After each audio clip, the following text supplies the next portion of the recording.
Steve Crabtree took over from Aidan Laverty back in 2014 as editor of BBC's science show Horizon. We caught up with him today to find out about the legacy that his 13 predecessors left behind and find out where he wants to take Horizon in 2016.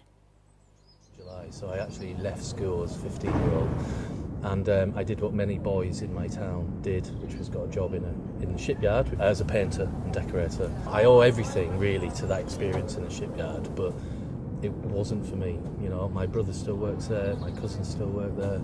I've got nothing against it. I've been back since and made a film about it, but I wanted to get out. I joined the BBC doing work experience in, I think it was 1998, on a programme called Mysteries with Carol Vorderman. I was painting and decorating of an evening and of a weekend to make money. I was signing on occasionally, and I was doing all this work experience. And then eventually I secured an interview with the then editor of Horizon. She explained to me that she'd seen my CV and there wasn't a job on Horizon, but she'd never met anyone who used to paint nuclear submarines. And we had this really long talk about TV and my love of television came through, I think. I got offered a 6-week contract and I've been there ever since. You're obviously you came in at a point where there was a huge back history of Horizon programmes, lots of sort of forward steps had been made. Do you think since you started it's changed again? Can you sort of see it changing? But actually, what I'm realising is that I'm not really doing anything different to anyone else that's ever done it before. It's amazing, and I genuinely mean that. The archive shows that how brave and interesting and sometimes boring or whatever, but that programme every week presented something different in a different way. For 52 years, you know, there is not a sort of standard format ever. Horizon is still a little sort of oasis where you can be experimental, or you can try new people, or try new talent, or try out new experts, or try out new ideas. And so that's my big thing. And I took away the sort of branding of the show. So we still have a Horizon title card, but other than that, there are no rules once you're into the programme. Is there anything that you can't film that you feel is still... Are there any taboo subjects left? There were lots of taboo things that we couldn't do, and I think that's more of a kind of a taste thing. I can't genuinely think of anything that television hasn't yet tackled in one way or the other, and there's no reason why Horizon wouldn't be able to do that. I think the question we always ask first is there any new science, right? Because we wouldn't do it on Horizon if there wasn't. So if there isn't any new science, then we can't or wouldn't really go there. And do you think that reason is primarily to educate or to entertain? Or do you think there is a...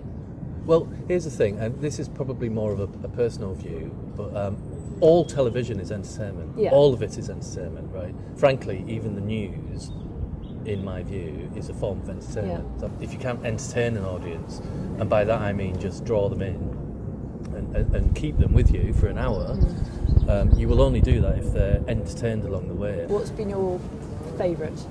God, that's an unfair question. Do you mean of my own stuff? When I told you about my biography, and when I went into that room to try and get the job in development, after my meeting on Horizon, I had this huge list. It's about 50 ideas, and one of them was about my own experience in the shipyard painting submarines. And I was like, look, it's an amazing place. And I said it would be an amazing observational documentary to get into the shipyard and show how submarines are built. And that would have been in 1999. And in 2009, I finally made that film. Wow. So it took 10 years, and I pitched that film every 2 or 3 years. I never got commissioned. And then I eventually went, and by that time I was, reasonably senior. I was able to shoot and edit, so I cut this really cool sort of taster tape, and I pitched it, and it got commissioned, which was amazing. So I went off and made that film. It was called How to Build a Nuclear Submarine. It was probably my first ever idea for the BBC, and the last film I ever made for the BBC as a director. Nicely rounded off. Exactly, it was really funny, and that was odd to make as a director, because it's from my hometown, and there's people I served my apprenticeship with in it and stuff. I always said it was a kind of love letter to Barrow, where I'm from. Because your audience is quite broad. Who are you pitching to? Horizon makes 15 episodes a year, and the licence fee payer pays for those 15 episodes a year. So I want to try and make Horizon reach as many people as I can. I hate using the analogy, but it is perfect. It's like that sort of box of chocolates, which is some you like, some you don't like, but you'll get something out of all of it. And actually, the idea is you share it around a little bit, because other people like the ones that you don't. Yeah, there's something for everyone. I think so. I mean, it will definitely not appeal to everyone, and some people just aren't interested in science full stop, and you can't do anything about that. Just like I'm not particularly interested in soap operas, I guess finally, I would be interested to know what your plan is, where you'd like to leave Horizon, whether you think there is scope for it to move beyond TV. We're constantly talking about how things are going to be shifting. BBC3 recently went online. Other spin-offs, other things. We've done these little experiments with some of our Horizon films now, which is they're like 5-minute cut downs that you could basically watch on your phone or something, just to kind of here's all the headlines from the film if you haven't got a chance to watch the whole thing. So I think we're constantly experimenting and evolving.